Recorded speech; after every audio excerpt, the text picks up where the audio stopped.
Dzina lake ndi Phyllis Mboni.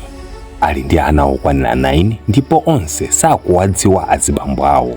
Mwana aliyense ndi bambo wake ndipo mzimayiyu akukuza ana amenewa yekha popanda othandizana naye. Zinakhala bwanji kuti ana mpaka 9 bambo osiyana anawa amawasamala motani? Moyo wa masiku onse umayenda bwanji? Dini Studios ndiye dzina langa. Fatsani ndi kumvesera nkhani mwachidwi. Musanayambe kupereka majudgment pa mzimayiyu, chonde imvesereni nkhani yake, kamba kuti ndiyomvetsa chisoni zedi maka ndi mmene akukhalira.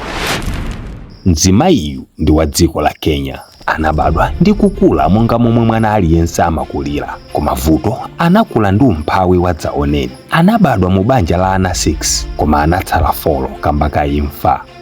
Sanaphunzire kamba kakukula kwa umphawiku.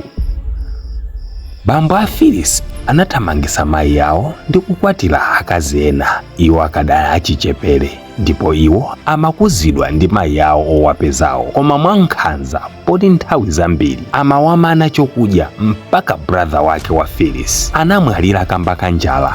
Ndipo tsiku lina mayiwa anamenya Phyllis kuonesa nkhawa ndi kumuthyola mwendo mmene mukumuoneramu. Ndipo amayenda mosimphina mpaka kalekale, kusonyeza kuti moyo wake wa ubwana unali wazipweteko zochuluka kuyambira umphawi komanso nkhanza kuchokera kwa mayi omupeza. Anapanga chiganizo chochoka pa khomopo ali ndi 16 years kuti akasakesake mtendere komanso njira yopangira survive. Apatu ndipo pomwe mpungopungo wa moyo wa Phyllis unayambira. Anapita ku tawuni ya Nairobi komwe mwamwayi anapeza ntchito ngati woperekera chokudya mu restaurant waiter. Ndipo atagwira masiku ochuluka anapeza dolo wina yemwe anamuuza kuti iye ndi wokongola ndipo samayenera kukhala akugwira ntchito yangati iyi. Pachifukwachi amukwatire ndipo azikakhala onse, ndipo zinatenodi. Ndipo mosakhalisa anapezeka kuti ndi woyembekezera, koma chongobereka mamunayu anamuthawa Phyllis pamodzi ndi mwana wakeyu. Apa moyotu unakhwima kuvuta zedi kamba ka mwananso, ndipo mpaka amasilira kuti akanapanda kubadwa. Koma ngati mayi analimba mtima ndi kuyima nawo moyo face to face, kuyang'anizana nawo masiku nkumapita. Apano anakapeza mwayi omagwira ntchito kubala, ndipo mwana ali ndi 6 months anapezako kubalako mamuna yemwe iye ankamkhulupirira kuti atakukhala osiyana ndi woyamba uja. Anamufunsa ngati angathe kusamala iye pamodzi ndi mwana. Ndipo inu paja mukudziwa amunafe tikafuna kumasula munthu khamisolo timavomera kalikonse komwe mkazi amanena.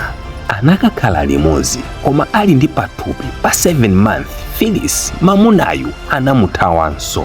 Apatu pang'ono ndi pang'ono family imakula, kwina kunso mavuto nkumakulanso. Ndipo after 2 weeks atabereka anaona kuti kuli bwino abwererenso kubala kamba ka mavuto osasimbika omwe iye amakumana nawo. Amasiya ana ang'onoang'ono wa nyumba popanda owayang'anira, ndipo pena amawatsekera nyumba ndi kudzawapeza madzulo ake. Kubalako anapezanso mamuna wina pofuna kusakasakabe survival, koma poona kuti amunafe ndi amalonjezo ochuluka ndipo sitikwanirisa anakana kukwatiwa naye. Koma njondayi inanenesa kuti iye ndi wosiyana ndi amuna tonse a dziko lapansi ndipo amusamalira. Ndipo Phyllis analibe kuchitira mwina koma kuwapatsa Mr. Nice Guy wa mpata. Ndipodi Mr. Nice Guy anaoneka kuti analimbako mpaka chaka chinatha ali limodzi, koma pomwe chimalowa chaka chachiwiri anapezeka kuti mzimayiyu ndi woyembekezeranso. Chongobereka anayamba kuchuluka zichitochito, njomba, malankhulidwe, ndipo kenako naye anathawa. Apatu ati Phyllis analibe maganizo akulera kamba ka moyo omwe iye wakula sanaphunzirepo za chimenechi. Apanso moyo unayamba kuvuta koopsa, ndipo anayamba kugulisa tizovala tomwe iye anali nato kuti moyo uzipitirirabe. Apano maplani onse anamuthera akapezedwe kazithandizo, ndipo mzimayi anangoganiza zokayima munsewu kokada, ndikutanthauza kuti anapita kukayima m'misewu muja atsikana amayimira nkumagulisa matupi awo muja. Pomwe nkhani ikupitilira ziwani kuti ife a Dini Studio timakutsatsirani malonda anu mwa ukadaulo ndipo amadziwika ndi anthu ochuluka. Malonda savindikira lona, tilankhuleni kuti mumve zambiri. Mzimayiyu anapita kuti azikapanga uhule wa munsewu zonsezi kamba kuti ana akhale ndi moyo. Ali kogulitsa thupi chonchi anapeza kastomala yemwe anakana kuvala zozitetezera zomwe zinamupangisa kukhala ndi pathupi pa mwana wa namba 4. Ndili ndi zambiri zoti ndikufotokozereni za nkhani koma kamba kakuchepa kwa nthawi ndingoyepula mwachidule. Atabala mwana wachinayiyu panapita 2 weeks ndipo anabwereranso kukachita malonda a munsewuwa ndipo anabweranso ndi pathupi pa mwana wa namba 5. Izi zimankana achitika ngati chizolowezi mpaka ana anakwana 8 ndipo kenako anakumana ndi mamuna yemwe anabwera ngati msamariya wachifundo ndi kumuwuza kuti akuyenera kupita ku chipatala katenga njira zakulera kamba kuti wabereka ochuluka. Ndipo anapita onse ku chipatala komwe anapeza mayiwa kuti ali ndi high blood pressure zomwe zili zosayenera kuti atenge mankhwala akulera. Ndipo naye msamariyayu anasiya mwana wake wa nambala 9 ndi kuthawa. Moyo wa mayiwa ndi wovutisisa kwambiri kamba kuti adye amayenera kumakatoleza zosiya anthu ndipo pena amatoleza maplastiki kwawoko nkumakagulisa. Izi zokudya mukuziona apazi ndi zopanga expire zimene amatola m'mabini mwa anthu atataya.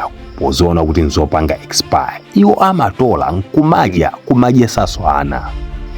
Ndipo ana awatu amavala zovala zoti okha amankamalo omwe anthu amataya zinthu ndipo amatha kupeza zovala. Pena zongong'ambika pang'ono kumakasoketsa mayi awo kuwachapira nkumaoneka momwe akuonekera. Ndipo nyumba yomwe iwo amakhala ndiyo kuthaitha moti mvula ikamagwa ndiye kuti onse amanyowamo. Anzanga mukuonera makamaka azimayi ndi atsikana ikafika nkhani yosankha mamuna mwayenera kuchenjeresesa zedi kamba kuti ife tonse amuna ndi ofanana. Tikamafunisisa mkazi zolinga zathu ndi zimozi, chomwe chimasiyana ndi mabweredwe kwa inu. Tikaona kuti mamuna nzathu anafika choyenda ndipo anasokoneza mkuthawa, ife timangosintha style ya mafikidwe ndipo umapezeka kuti iwe ukufika cholumpha kuti usiyane ndi wina uja. Tikaba chomwe timafuna timabalalika mopanda ulemu. Gawani nkhani ya Phyllis.